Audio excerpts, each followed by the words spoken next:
ابو لہب ابو جہل سے لے کے دجال تک الکفر ملت واحدہ، کفر ختم کرنے کی کوشش کرے گا، اپنے منہوں کی پھونکوں سے اس چراغ کو بجھانے کی کوشش کرے گا۔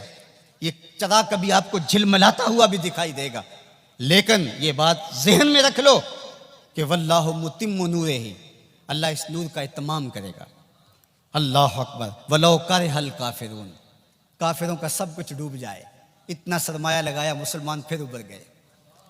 منگولوں نے کیا کچھ نہیں کیا تھا، بغداد کو اجاڑ کے رکھ دیا، دریائے دجلہ کا بند توڑ دیا، انسانی کھوپڑیوں کے مینار تعمیر کیے گئے، 1.25 لاکھ لاشیں تہہ خانوں سے ہم نے نکالی، اور کوئی نہیں کہتا تھا کہ مسلمان اب دوبارہ اٹھ پائیں گے۔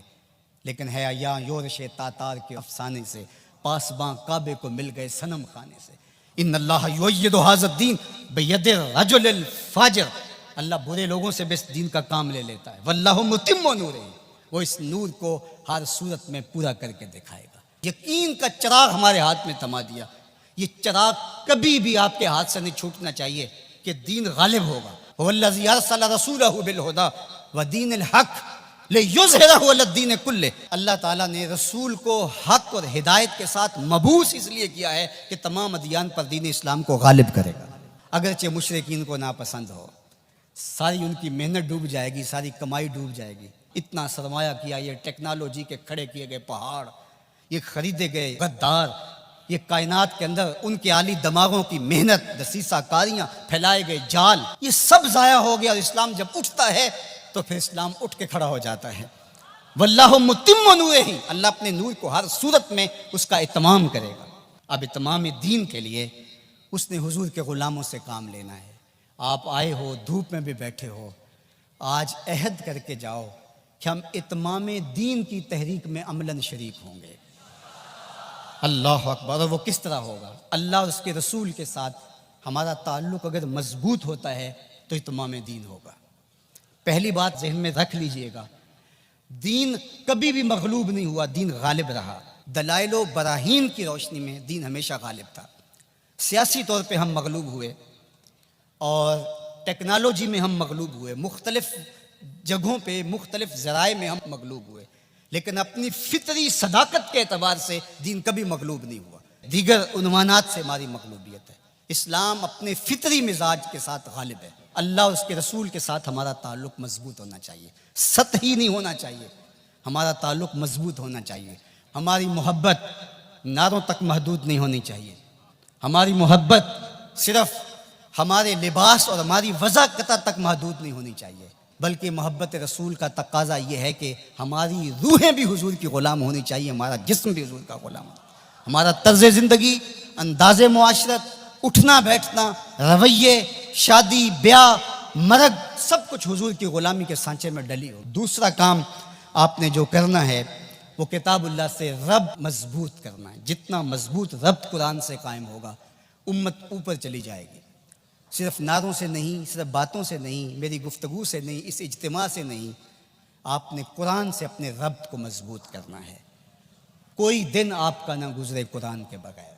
ہم اپنے ابلاغ کو مؤثر بنائیں، اور یہ صرف مبلغین کے لیے ہی نہیں ہے، یہ ہر شخص ذمہ دار ہے کہ وہ حضور کے دین کے میسج کو آگے منتقل کرے۔ مؤثر تبلیغ کا انداز ہوگا تو اثر انداز ہوگا، اگر تبلیغ کا انداز مؤثر نہیں ہے تو وہ الٹا نقصان کا سبب ہوگا۔ اخلاق و کردار کی خوبصورتی ہر صورت کے اندر اس امت کو حاصل کرنی ہوگی۔ امت گر جائے، امت عروج پہ ہو، جس صورت کے اندر بھی ہیں، اپنی گفتگو کو، اپنے طرز زندگی کو، اپنے انداز معاشرت کو خوبصورت رکھیں گے اور ہمارا کردار بتائے گا کہ ہم حضور کے غلام ہیں، تو ہم چاہے ایک ہی فرد ہوں گے تو اس پیغام کو لے کر آگے بڑھ جائیں گے، لیکن لاکھوں بھی ہوں گے لیکن بدتمیز ہوں گے کردار کے اعتبار سے، رویوں کے اعتبار سے، اخلاقیات کے اعتبار سے، تو پھر کچھ بھی نہیں ہوگا، ہم ایک جھاگ کی طرح ہوں گے۔ تعلیم کا نظم امتوں کو کھڑا کرتا ہے، اور تعلیم کے ذریعے سے قومیں آگے بڑھتی ہیں، اور جہالت ہی قوموں کی بربادی کا سبب اور ذریعہ ہوتا ہے۔ اسی لیے دعوت المصطفیٰ نے اس سیکٹر کے اندر خاص طور پہ اپنے کام کو آگے بڑھانے کا آغاز کیا ہے، اس لیے کہ منبر و محراب کو اگر صالح افراد نصیب ہو جائیں جو دین کی روح کے مطابق ان تک پیغام پہنچا سکے تو یہ امت کھڑا ہوتے ہوئے دیر نہیں لگے گی۔ اسی طرح دوسرا کردار والدین کا ہے، تیسرا کردار معلمین کا ہے۔ امت سازی کے عمل میں یہ تین کردار انتہائی اہم ہیں، اور چوتھا کردار دور موجود کے اندر میڈیا کا ہے، جس سے ہم سر دست کوئی توقع نہیں رکھ سکتے، لیکن یہ تین کردار جو ہیں یہ انتہائی اہم ہیں، ان کرداروں کو ہمیں سنبھالنا پڑے گا۔ غلبہ دین کا شوق جنون کی حد تک ہمارے سینے میں موجود ہونا چاہیے، لیکن یہ بات ذہن میں رکھے کہ اگر ہم یہ نہیں کر پاتے تو ہمارے ذمے نہیں ہے، ہمارے ذمے جو ہے وہ کوشش اور محنت کرنا ہے۔ جب انسان یہ طے کر لیتا ہے کہ یہ میں نے کرنا ہی کرنا ہے اور وہ نہیں ہو پاتا تو وہ مایوس ہو جاتا ہے۔ اس لیے غلبہ اگر ہو جاتا ہے تو یہ بہت اچھی بات ہے، بلکہ میں نے یہ بات کئی دفعہ کہی ہے کہ ہمارا کام صفیں سیدھی کرنا ہے، اللہ امام کو بھیج دے گا۔ لیکن خود اگر ہم کہیں کہ ہم امام بن کے بھی ہم نے بیٹھنا ہے تو پھر گھر کا راستہ بھول گئے، ہم گھر جانے کی جلدی میں پھر ہم راستہ بھول جائیں گے۔ ادارۃ المصطفیٰ ایک مربوط فکر کا نام ہے، اس کے طے شدہ اہداف ہیں، لیکن یہ بات ذہن میں رکھیے گا کہ ہم ایک طوفان سینے میں رکھنے کے باوجود ایسی جلد بازی کبھی نہیں کریں گے جس سے ہمارا راستہ کھوٹا ہو جائے۔ ہم سمجھتے ہیں، اور اس وقت جو دکھ پھیلے ہوئے ہیں، امت جس درد میں مبتلا ہے، ایک وقت تھا اس زمانے میں ہم بھی کہتے تھے کوئی شہر دے لوگ بھی ظالم نے، کوئی سانو مرن دا شوق بھی ہے، وہ شوق فراواں مرنے کا سینے میں موجود ہے۔ لیکن آج میں یہ بھی کہنا چاہوں گا کہ اے اشک آہستہ بریز کہ غم زیادہ است، اے آنسو ہولے ہولے برسو غم زیادہ ہیں، اے شمع آہستہ بسوز کہ شب دراز است۔ رات بہت لمبی ہے، رات بہت تاریک ہے، اس شمع کو بچا بچا کے جلانا ہے، کہیں بجھ نہ جائے یہ چراغ اور باقی آدھی رات اندھیرے میں ڈوب جائے۔ اگر تم چراغ ہدایت ہو، اگر تمہارے دم سے اجالے ہیں، اگر تمہاری وجہ سے اللہ کی مخلوق خیر کی راہوں کو اختیار کر رہی ہے، اگر تم امت کی ضروریات کو سمجھنے کی صلاحیت رکھتے ہو تو پھر ہولی ہولی جلو، اس لیے کہ شب دراز است، رات بہت لمبی ہے، اس لیے ہولے ہولے آہستہ آہستہ منزل کی طرف بڑھتے جاؤ۔ ہاں، اٹھنے والا قدم رہے منزل کی طرف، چونٹی کی چال پہ بھی چلو گے تو منزل پہ پہنچ جاؤ گے۔ امت کے تصور کو ہمیشہ اجاگر رکھنا، حضور کی امت بن کے رہنا۔ آپ اپنی شناخت کو، آپ کی علاقائی شناخت ہے، آپ کی مسلکی شناخت ہے، آپ کی خاندانی شناخت ہے، آپ کی جو بھی شناختیں ہیں ان شناختوں کو باقی رکھو۔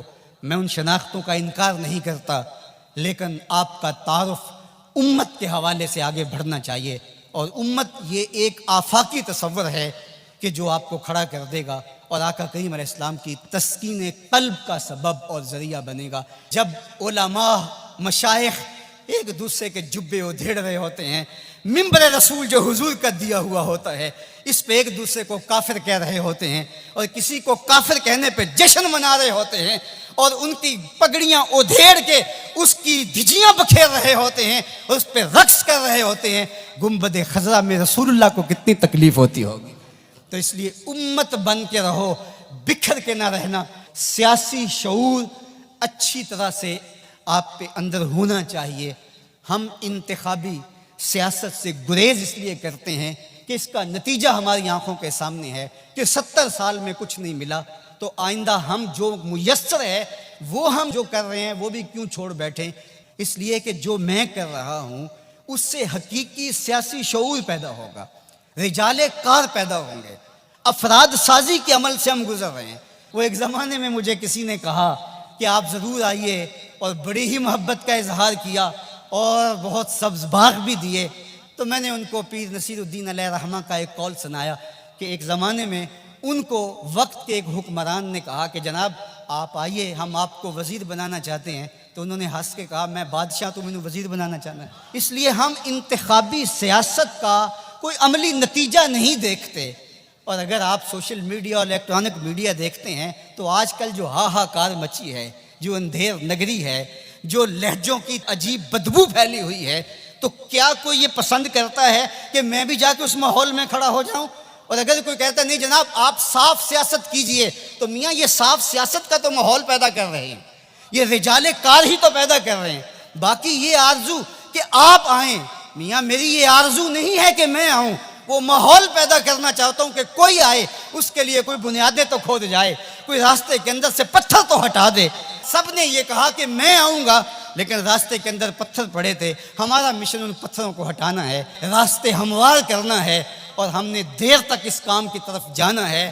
اے شمع آہستہ بسوز کہ شب دراز است، اے اشک آہستہ بریز کہ غم زیاد است، سینوں میں طوفان ہے کل بھی کل مرجل، میرا سینہ جل رہا ہے ہنڈیوں کی طرح، میرا بھی جی چاہتا ہے کسی دیوار سے ٹکرا جاؤں۔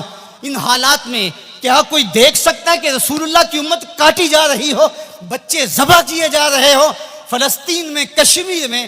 لیکن کیا اس کا علاج میرے پاس سیاست کے میدان میں چھلانگ لگا دینی ہے، جہاں ٹانگیں تڑوا بیٹھوں اور جو میسر ہے وہ بھی نہ کر سکوں؟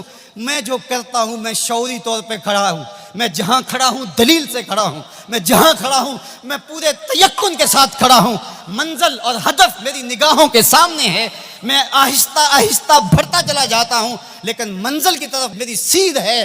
ہمارا نرم رو قاصد پیام زندگی لایا، ہمارا نرم رو قاصد پیام زندگی لایا، خبر دیتی تھی جن کو بجلیاں وہ بے خبر نکلے۔